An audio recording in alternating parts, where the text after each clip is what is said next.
ದಕ್ಷಿಣ ಭಾರತದ ಸಂಗೀತ ಲೋಕದ ದಂತಕತೆ, ಗಾನ ಕೋಗಿಲೆ ಎಂದೇ ಖ್ಯಾತರಾದ ಎಸ್ ಜಾನಕಿಯಮ್ಮ ಮೈಸೂರಿನ ಅಪೋಲೋ ಆಸ್ಪತ್ರೆಯಲ್ಲಿ ಹೃದಯಾಘಾತದಿಂದ ಶನಿವಾರ ನಿಧನರಾಗಿದ್ದಾರೆ.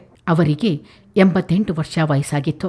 ದಶಕಗಳ ಕಾಲ ತನ್ನ ಅಮರ ಗಾಯನದಿಂದ ಕೋಟ್ಯಾಂತರ ಹೃದಯಗಳನ್ನು ಸ್ಪರ್ಶಿಸಿದ್ದ ಎಸ್ ಜಾನಕಿ ಅವರ ಅಗಲಿಕೆ ಭಾರತೀಯ ಸಂಗೀತ ಲೋಕಕ್ಕೆ ತುಂಬಲಾಗದ ನಷ್ಟವಾಗಿದೆ.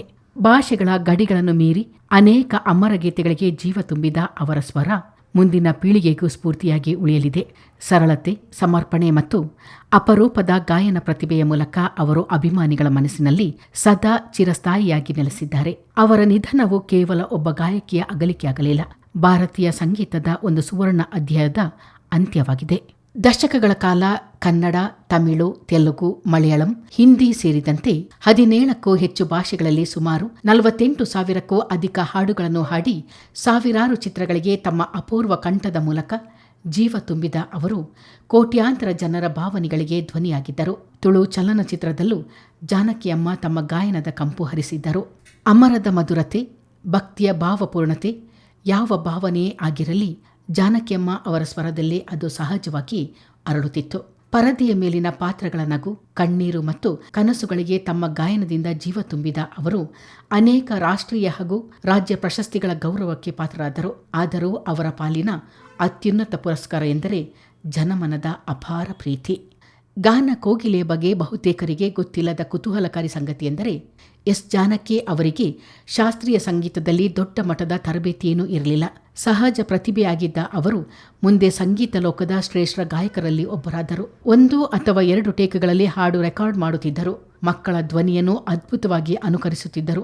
ವೇದಿಕೆ ಭಾಷಣಗಳಿಂದ ದೂರವೇ ಇರುತ್ತಿದ್ದರು. ಹೊಸ ಗಾಯಕಿಯರಿಗೆ ಮಾರ್ಗದರ್ಶಕಿಯಾಗಿದ್ದರು. ತಾವು ಹಾಡಿದ ಹಾಡುಗಳನ್ನು ಮತ್ತೆ ಮತ್ತೆ ಕೇಳುವ ಅಭ್ಯಾಸ ಅವರಿಗೆ ಇರಲಿಲ್ಲ. 2013ರಲ್ಲಿ ಕೇಂದ್ರ ಸರ್ಕಾರ ಘೋಷಿಸಿದ್ದ ಪದ್ಮಭೂಷಣ ಪ್ರಶಸ್ತಿಯನ್ನು ತಡವಾಗಿ ನೀಡಲಾಗಿದೆ ಎಂದು ಅಭಿಪ್ರಾಯ ವ್ಯಕ್ತಪಡಿಸಿ ಗೌರವಯುತವಾಗಿ ತಿರಸ್ಕರಿಸಿದ್ದರು. ಈ ನಿರ್ಧಾರ ದೇಶಾದ್ಯಂತ ಚರ್ಚೆಗೀಡಾಗಿತ್ತು. ಕನ್ನಡ ಭಾಷೆ ಮತ್ತು ಕನ್ನಡಿಗರ ಮೇಲೆ ವಿಶೇಷ ಪ್ರೀತಿ ಇತ್ತು. ಎಸ್ ಜಾನಕಿ ಕೇವಲ ಹಿನ್ನೆಲೆ ಗಾಯಕಿಯಾಗಿಲ್ಲ, ಭಾರತೀಯ ಸಂಗೀತದ ಒಂದು ಯುಗವೇ ಆಗಿದ್ದರು.